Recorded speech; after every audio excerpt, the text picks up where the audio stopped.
Chapter 6 Evolution. Evolutionary biology is the study of history of life forms on Earth. What exactly is evolution? To understand the changes in flora and fauna that have occurred over millions of years on Earth, we must have an understanding of the context of origin of life, that is, evolution of Earth, of stars, and indeed of the universe itself. What follows is the longest of all the construed and the conjectured stories. This is the story of origin of life and evolution of life forms or biodiversity on planet Earth in the context of evolution of Earth and against the background of evolution of universe itself. Origin of life. When we look at the stars on a clear night sky, we are in a way looking back in time. Stellar distances are measured in light years. What we see today is an object whose emitted light started its journey millions of years back and from trillions of kilometers away and reaching our eyes now. However, when we see objects in our immediate surroundings, we see them instantly and hence in the present time. Therefore, when we see stars, we apparently are peeping into the past. The origin of life is considered a unique event in the history of universe. The universe is vast. Relatively speaking, the earth itself is almost only a speck. The universe is very old, almost about 20 billion years old. Huge clusters of galaxies comprise the universe. Galaxies contain stars and clouds of gas and dust. Considering the size of universe, Earth is indeed a speck. The Big Bang theory attempts to explain to us the origin of universe. It talks of a singular huge explosion unimaginable in physical terms. The universe expanded and hence the temperature came down. Hydrogen and helium formed sometime later. The gases condensed under gravitation and formed the galaxies of the present-day universe. In the solar system of the Milky Way galaxy, Earth was supposed to have been formed about 4.5 billion years back. There was no atmosphere on early Earth. Water vapor, methane, carbon dioxide, and ammonia released from molten mass covered the surface. The UV rays from the sun broke up water into hydrogen and oxygen, and the lighter hydrogen escaped. Oxygen combined with ammonia and methane to form water, carbon dioxide, and others. The ozone layer was formed. As it cooled, the water vapor fell as rain to fill all the depressions and form oceans. Life appeared 500 million years after the formation of Earth, that is almost 4 billion years ago. Did life come from the outer space? Some scientists believe that it came from outside. Early Greek thinkers thought units of life called spores were transferred to different planets including Earth. Panspermia is still a favorite idea for some astronomers. For a long time, it was also believed that life came out of decaying and rotting matter like straw, mud, etc. This was the theory of spontaneous generation. Louis Pasteur, by careful experimentation, demonstrated that life comes only from pre-existing life. He showed that in pre-sterilized flask, life did not come from killed yeast, while in another flask open to air, new living organisms arose from killed yeast. Spontaneous generation theory was dismissed once and for all. However, this did not answer how the first life form came on Earth. Oparin of Russia and Haldane of England proposed that the first form of life could have come from pre-existing non-living organic molecules, example RNA, protein, etc., and that formation of life was preceded by chemical evolution, that is, formation of diverse organic molecules from inorganic constituents. The condition on Earth were high temperature, volcanic storms, reducing atmosphere containing methane, ammonia, etc. In 1953, S.L. Miller, an American scientist, created similar conditions in a laboratory scale. He created electric discharge in a closed flask containing ammonia, methane, and hydrogen and water vapor at 800 degrees Celsius. He observed formation of amino acids. In similar experiments, others observed formation of sugars, nitrogen bases, pigments, and fats. Analysis of the meteorite content also revealed similar compounds, indicating that similar processes are occurring elsewhere in space. With this limited evidence, the first part of the conjectured story, that is chemical evolution, was more or less accepted. We have no idea about how the first self-replicating metabolic capsule of life arose. The first non-cellular forms of life could have originated 3 billion years back. They would have been giant molecules like RNA, protein, polysaccharides, etc. These capsules reproduce their molecules perhaps The first cellular forms of life did not possibly originate till about 2000 million years ago. These were probably single cells. All the life forms were in water environment only. This version of the biogenesis, that is, the first form of life arose slowly through evolutionary forces from non-living molecules, is accepted by majority. However, once formed, how the first cellular forms of life could have evolved into complex biodiversity of today is the fascinating story that will be discussed below. Evolution of life forms a theory. Conventional religious literature tells us all about the theory of special creation. This theory has three connotations. One, that all living organisms, species, or types that we see today was created as such. 2. That the diversity was always the same since creation and will be the same in future also. 3. That Earth is about 400 years old. All these ideas were strongly challenged during the 19th century. Based on observations made during the sea voyage in a sail ship called the HMS Beagle round the world, Charles Darwin concluded that existing life forms share similarities to varying degrees not only among themselves but also with life forms that existed millions of years ago. Many such life forms do not exist anymore. There had been extinctions of different life forms in the years gone by, just as new forms of life arose at different periods of history of Earth. There has been gradual evolution of life forms. Any population has built-in characteristics. Those characteristics which enable some to survive better in natural conditions, climate, food, physical factors, etc., would outbreed others that are less endowed to survive under such natural conditions. Another word used is fitness of the individual or population. The fitness, according to Darwin, refers ultimately and only to reproductive fitness. Hence, those who are better fit in an environment live more progeny than others. These, therefore, will survive more and hence are selected by nature. He called it natural selection and implied it as a mechanism of evolution. Let us also remember that Alfred Wallace, a naturalist who worked in the Malay archipelago, had also come to similar conclusions around the same time. In due course of time, apparently new types of organisms are recognizable. All the existing life forms share similarities and common ancestors. However, these ancestors were present at different periods in the history of Earth. Epochs, periods, and eras. The geological history of Earth closely correlates with the biological history of Earth. A common permissible conclusion is that Earth is very old, not thousands of years as was thought earlier, but billions of years old. What are the evidences for evolution?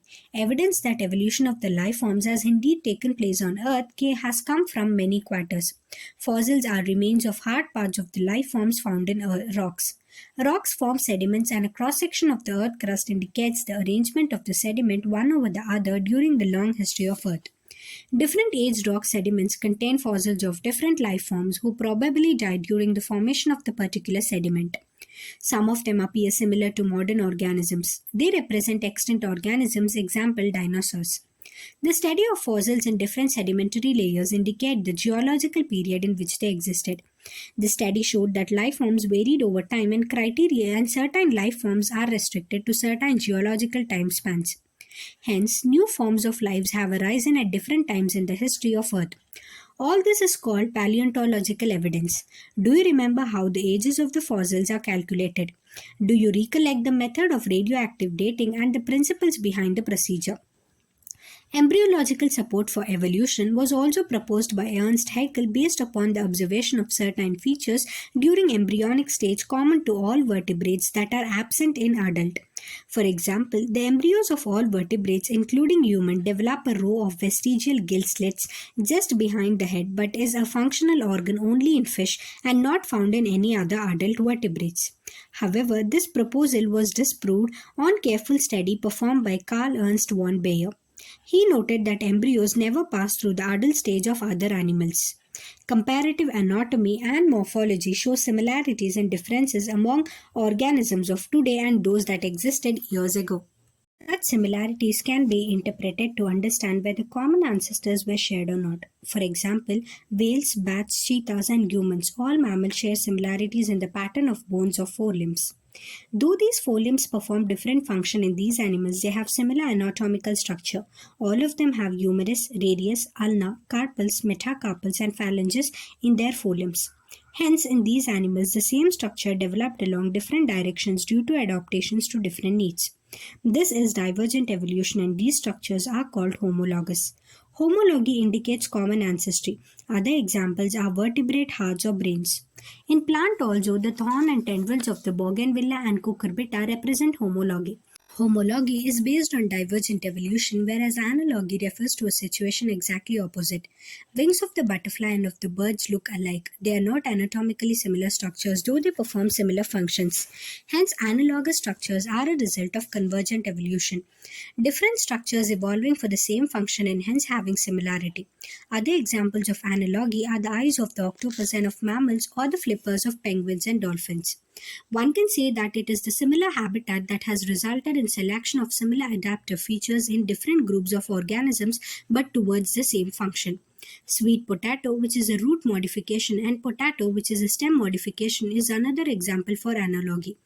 In the same line of argument, similarities in proteins and genes performing a given function among diverse organisms give clues to common ancestry. These biochemical similarities point to the same shared ancestry as structural similarities among diverse organisms. Man has bred selected plants and animals for agriculture, horticulture, sport, or security. Man has domesticated many wild animals and crops. This intensive breeding program has created breeds that differ from other breeds, example dogs, but still are of the same group. It is argued that if within hundreds of years man could create new breeds, could not nature have done the same over millions of years? Another interesting observation supporting evolution by natural selection comes from England.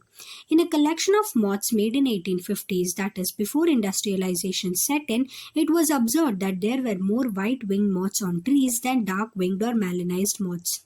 However, in the collection carried out from the same area but after industrialization, that is in 1920, there were more dark-winged moths in the same area, that is the proportion was reversed. Explanation put forth for this observation was that predators will spot a moth against a contrasting background. During post-industrialization period, the tree trunks became dark due to industrial smoke and soot. Under this condition, the white-winged moth did not survive due to predators. Dark-winged moths or melanized moths survived. Before industrialization set in, thick growth of almost white-colored lichen covered the trees. In that background, the white-winged moths survived, but the dark-colored moths were picked out by predators. Do you know that lichens can be used as industrial pollution indicators? They will not grow in areas that are polluted. Hence, moths that were able to camouflage themselves, that is, hide in the background, survived. This understanding is supported by the fact that in areas where industrialization did not occur, example in rural areas, the count of melanic moths was low. This showed that in a mixed population, those that can better adapt, survive, and increase in population size. Remember that no variant is completely wiped out. Similarly, excess use of herbicides, pesticides, etc. has only resulted in selection of resistant varieties in a much lesser time scale. This is also true for microbes against which we employ antibiotics or drugs against eukaryotic organisms or cells. Hence, resistant organisms or cells are appearing in a time scale of months or years and not centuries. These are examples of evolution by anthropogenic action. This also tells us that evolution is not a direct process in the sense of determinism. It is a stochastic process based on chance events in nature and chance mutation in the organism. What is adaptive radiation? During his journey, Darwin went to Galapagos Island. There, he observed an amazing diversity of creatures. Of particular interest, small black birds, later called the Darwin finches, amazed him. He realized that there are many varieties of finches in the same island. All the varieties, he conjectured, evolved on the island itself. From the original seed-eating features, many other forms with altered beak arose, enabling them to become insectivorous and vegetarian finches. This process of evolution of different species in a given geographical area, starting from a point and literally radiating to other areas of geography, habitats, is called adaptive radiation. Darwin finches represent one of the best examples of this phenomenon. Another example is Australian marsupials. A number of marsupials, each different from the other, evolved from an ancestral stock, but all within the Australian island continent. When more than one adaptive radiation appeared to have occurred in an isolated geographical area representing different habitats, one can call this convergent evolution. Placental mammals in Australia also exhibit adaptive radiation in evolving into varieties of such placental mammals, each of which appears to be similar to a corresponding marsupial. Example, the placental wolf and Tasmanian wolf marsupial. Biological evolution. Evolution by natural selection in a true sense would have started when cellular forms of life with differences in metabolic capability originated on Earth. The essence of Darwinian theory about evolution is natural selection. The rate of appearance of new forms is linked to the life cycle or the lifespan. Microbes that divide fast have the ability to multiply and become millions of individuals within hours. A colony of bacteria, say A, growing on a given medium has built-in variation in terms of ability to utilize a feed component. A change in the medium composition would bring out not only that part of the population, say B, that can survive under the new condition. In due course of time, this variant population outgrows the other and appears as new species. This would happen within days. For the same thing to happen in a fish or fowl would take millions of years, as lifespans of these animals are in years. Here we say that fitness of B is better than that of A under the new conditions. Nature selects for fitness. One must remember that the so-called fitness is based on characteristics which are inherited.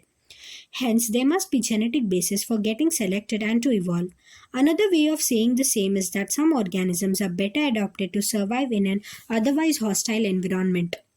Adaptive ability is inherited. It has a genetic basis. Fitness is the end result of the ability to adapt and get selected by nature. Branching descent and natural selection are the two key components of the Darwinian theory of evolution. Even before Darwin, a French naturalist Lamarck had said that evolution of life forms had occurred but driven by the use and disuse of the organs. He gave the examples of giraffes who, in an attempt to forage the leaves on tall trees, had to adapt by elongation of their necks. As they passed on this acquired character of elongated neck to succeeding generations, giraffes only over the years came to acquire long necks. Nobody believed this conjecture anymore. Is evolution a process or a result of a process? The word we see in animate and animate is only the success story of evolution. When we describe the story of this word, we describe evolution as a process. On the other hand, when we describe the story of life on Earth, we treat evolution as a consequence of a process called natural selection. We are still not very clear whether to regard evolution and natural selection as process or end result of unknown process. It is possible that the work of Thomas Malthus on population influenced Darwin. Natural selection is based on certain observations which are factual. For example, natural resources are limited. Populations are stable in size except for seasonal fluctuation. Members of a population vary in characteristics. In fact, no two individuals are alike.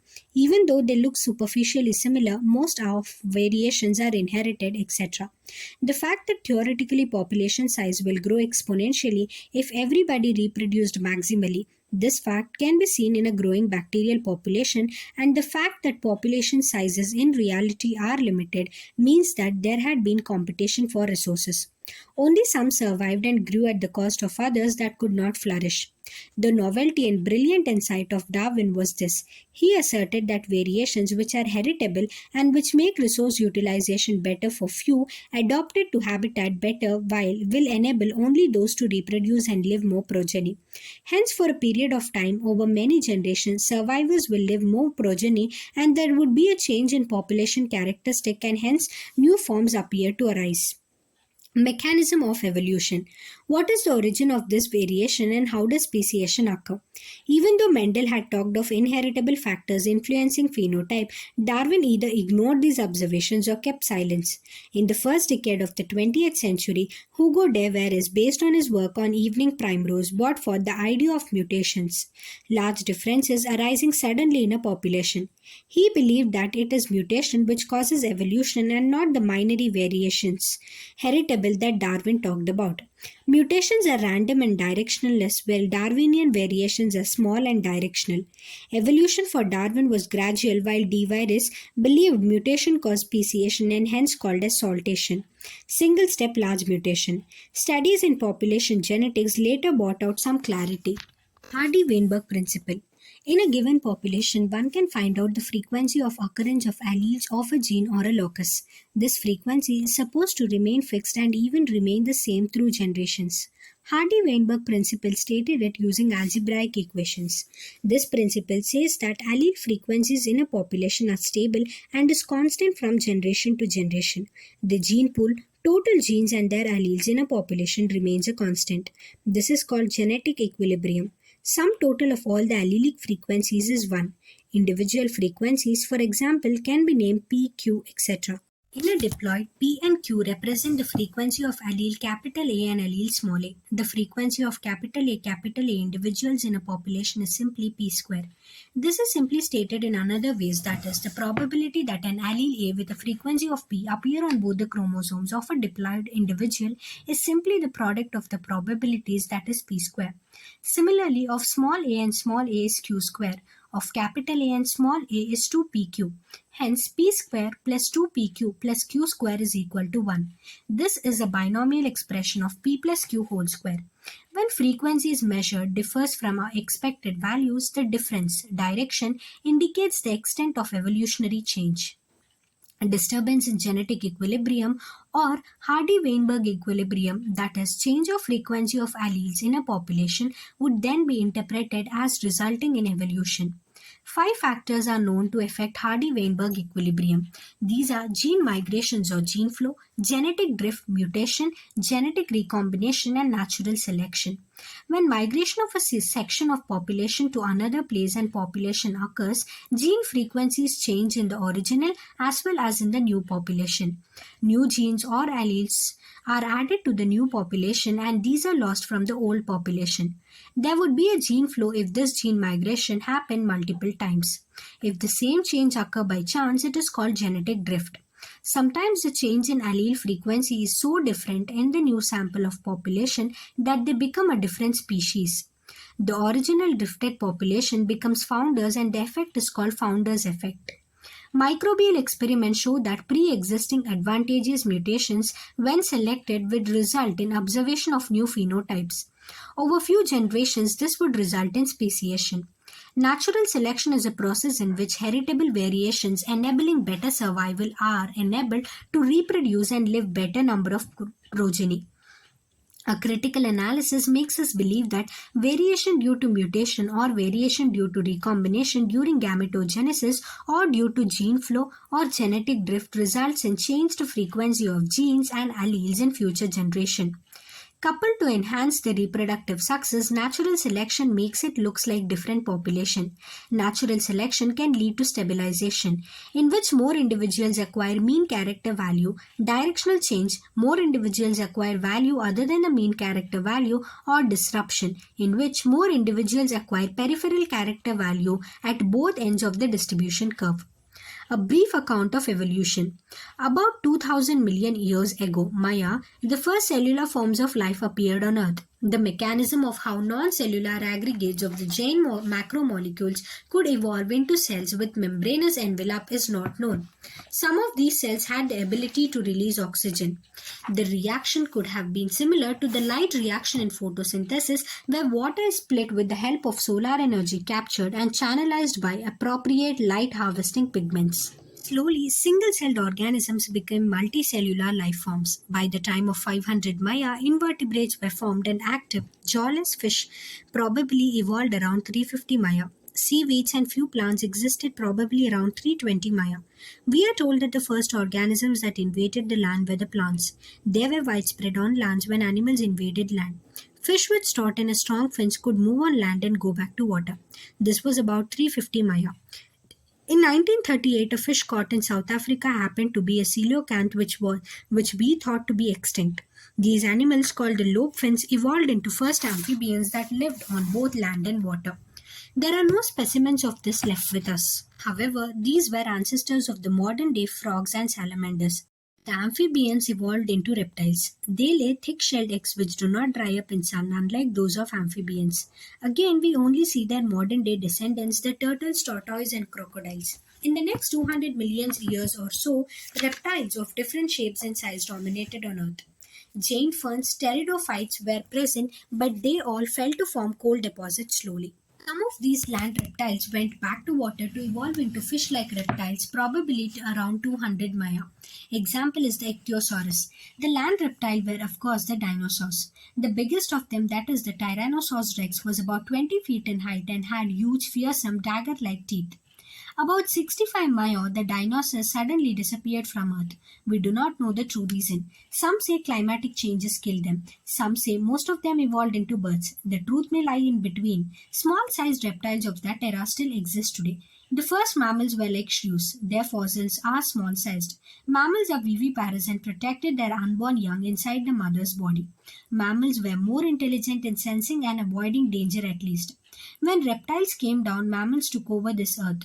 They were in South America, mammals resembling horse, hippopotamus, bear, rabbit, etc.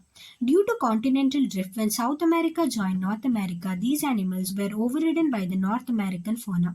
Due to the same continental drift, pouched mammals of Australia survived because of lack of competition from any other mammal. Lest we forget, some mammals live wholly in water. Whales, dolphins, seals, and sea cows are some examples.